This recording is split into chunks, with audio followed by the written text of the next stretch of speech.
Lendemain de fête du travail, il reste du boulot à effectuer pour ces deux formations afin d'aller chercher les objectifs de cette fin de saison. Encore 5 matchs de part et d'autre avant le dénouement de cette saison. Les ambitions sont différentes, mais les formes sont relativement similaires. Il y a tout pour voir un beau match ce soir à Limoges. Et première possession justement pour les hommes d'Alberto Entre Rios. Depuis quelques semaines maintenant.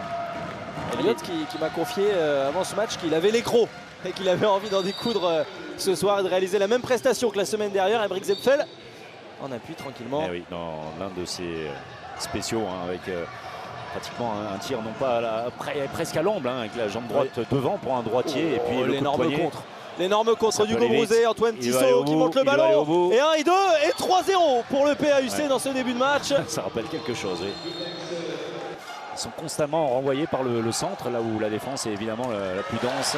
Et à 10 mètres, c'est trop compliqué. Le bloc était monté et Gauthier Hiva avait compris la montée de balle de Jules Linière. 3e arrêt du portier français. Attention, la montée à contre-temps. Bel arrêt.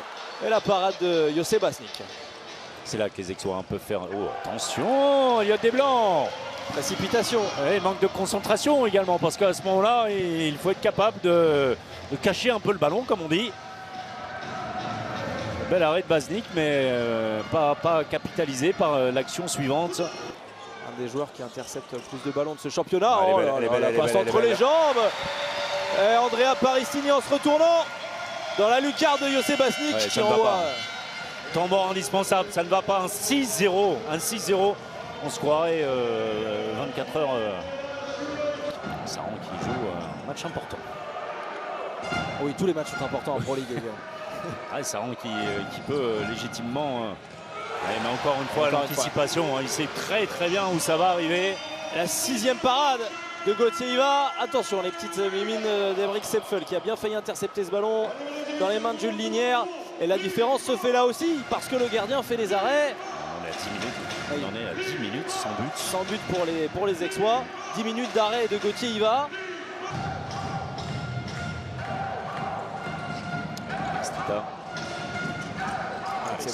Jusqu'à Mathieu Hogg. Attention, le tir vers le visage, il s'excuse. Oui, il n'aura rien de plus, mais si ce n'est qu'un 7e arrêt pour Gauthier Hiva. On va essayer de revoir ça. Jean-Marie Vaud, lui, voit tout. Regardez. Non, ça tourne d'abord le visage et après l'épaule. Rafik Edith qui précise que c'est d'abord l'épaule. Oui, ça fait un beau petit pourcentage. Il y a eu un tir à côté. Oh là là, tout réussi au Limougeot. Tout va bien. Tout va bien pour les hommes d'Alberto Entre Rios. Le tir dans le dos de Jonas Coué.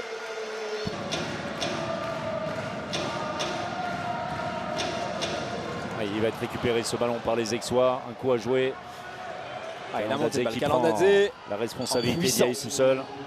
C'est un joueur très puissant. Oui. Il aurait pu prendre ce tir. Tourchenko, c'est trop compliqué. Dans un second temps, l'appui était en zone. Attention, José Basnik qui fait les arrêts importants. Ne pas laisser Aix revenir pour les Limougeaux. Bien vu. Et voilà, -3 désormais à 30 secondes de la fin. Oui, les fins de période avec des mauvais choix répétés des Limougeaux. Et sur le côté, le tir est arrêté. Mario Sebasnik, 13-10 à la pause pour le LH qui a réalisé une vraie belle première période mais qui s'est vu remonter dans les derniers instants. Ah oui, parce que cette fin de première période ressemble un petit peu à ce qu'on a vécu il y a une semaine du côté du FDI Stadium entre Montpellier et Aix qui a bien mieux terminé la période que son adversaire. C'est le cas une nouvelle fois. Il y a eu un ballon, imaginez Mathéo, il y a eu un ballon de 14-7 et finalement il n'y a entre guillemets que 13-10 en faveur de Limoges.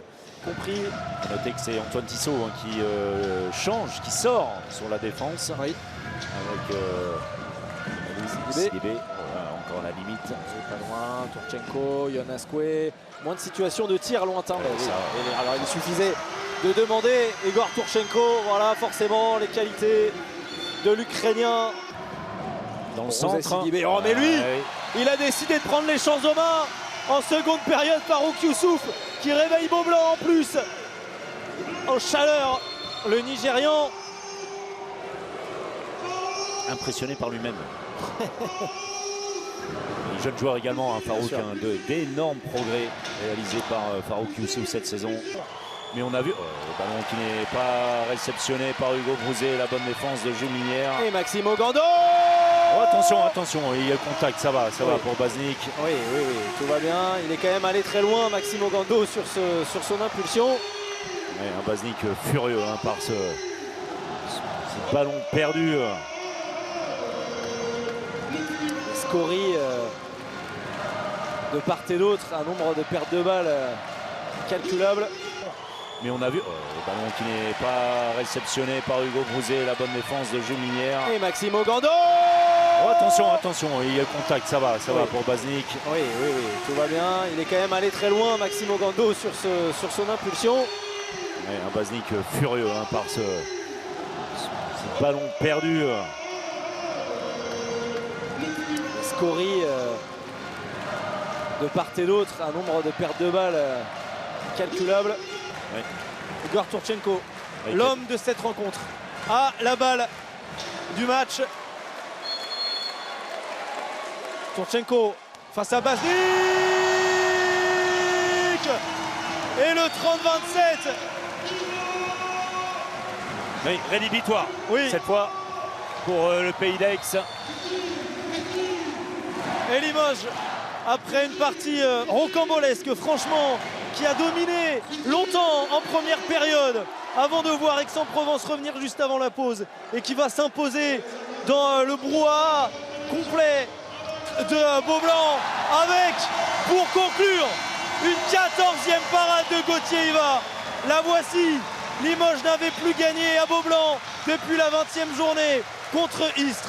Limoges retrouve la victoire et fait un nouveau pas, un pas de plus vers la Coupe d'Europe.